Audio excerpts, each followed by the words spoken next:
Hey everybody, it is Dan of Just Pick Up the Guitar and Go.com.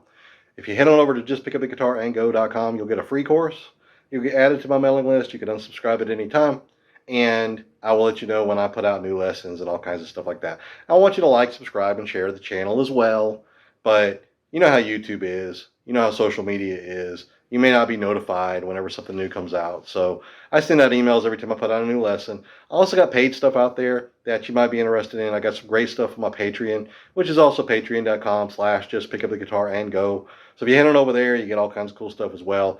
I'm going to be working on season 2 of my channel, which up until now has been kind of in limbo as to what I wanted to call it. I was calling it Dan H411 Guitar Lessons, but I've pretty much rebranded everything to Just Pick Up the Guitar and Go. So season 1 is all that Dan H411 stuff, and these little micro lessons are going to kind of be in between season 1 and season 2, and then season 2 is going to kick off with some brand new lessons, some brand new backing tracks, some brand new Patreon stuff.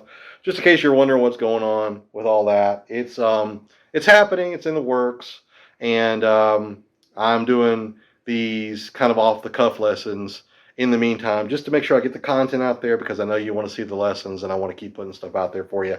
So in light of all that, let's go on with the next lesson.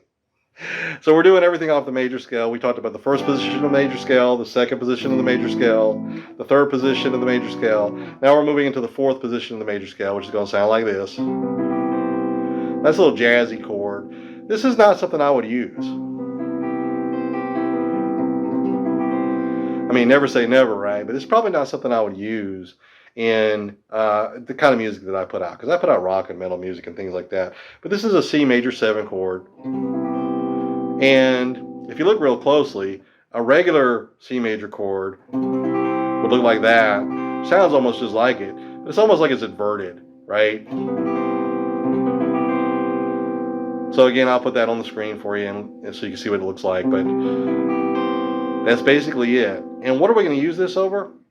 Or what are we going to use over this? We're going to use the Lydian mode, which is also a major sounding scale. So it's a C scale, and it's going to sound like this. And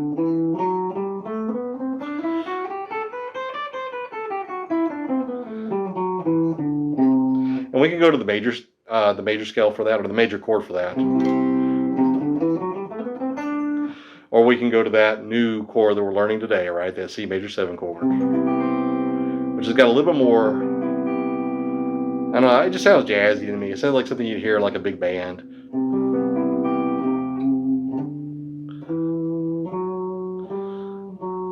It's got that note right there in it, right? Where the major scale is a little bit different.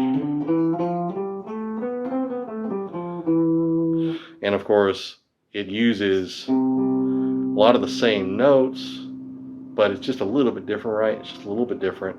I did a whole lesson on the Lydian mode when I talked about the Morgan Wallen song last night. It's like the first lesson that I did. So if you go back to season 1, go back to last night, the very first video that I did, you can see that lesson. And I like how that sounds. It reminds me of Bob Ross or PBS when you're growing up as a kid and you watch like Mr. Rogers' Neighborhood and Bob Ross and stuff like that.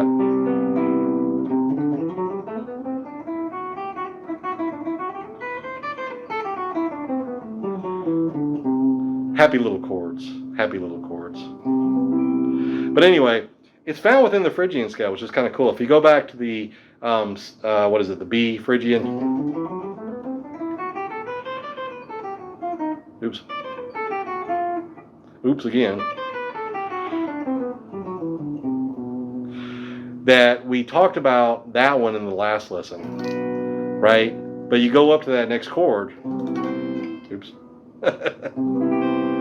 It's your Phrygian, right? It's the same as, it's your Lydian, but it's found within the Phrygian, which I think is kind of cool. And you listen to those chords in progression.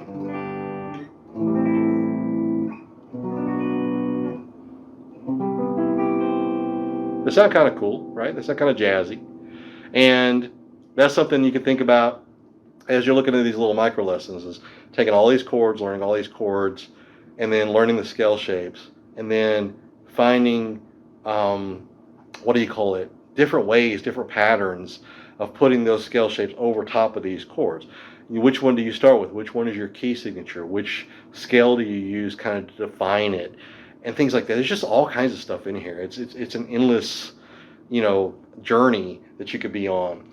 But anyway, playing that little chord right there, and then playing that scale shape, which, like I said in the last lesson, it's just like the Phrygian. So just remember those notes. On the 6th string, we're going to play at 8-10. Then on the 5th string, we're going to play at 7, 7, 9, 10. So 8, 10, then 7, 9, 10. Then 7, 9, 10 also on the 4th string. 8, 10 on the 3rd string. Then 7, 8, 10, 7, 8, 10 on the 2nd and the 1st strings. So that's your Lydian scale. So just to recap everything we've done so far, we did your major scale, your Ionian, then we did your Dorian, then we did your Phrygian, and now we're doing your Lydian.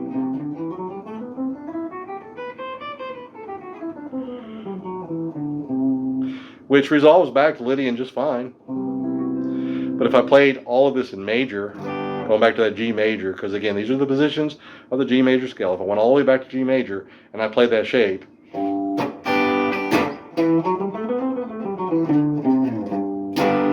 resolve back to G major just fine.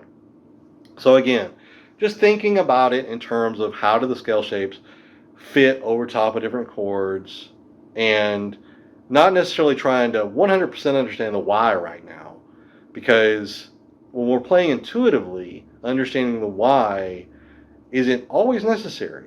Okay, going deep into theory is awesome, understanding it is awesome, but you don't have to understand every little piece of the puzzle in order to play. And that's basically what I do at my free course, just pickuptheguitarango.com, is I help you understand how to unlock the fretboard and see everything intuitively.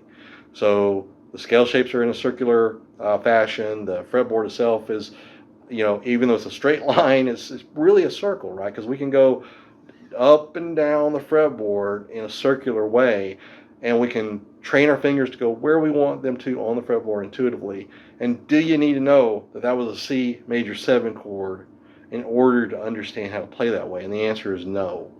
So it's a lot of ear training and it's a lot of finger training. It's a lot of muscle memory training. So if you want to check that out and kind of see it a little bit differently the way I do, then head on over there, get signed up on my mailing list. It's at justpickuptheguitarango.com.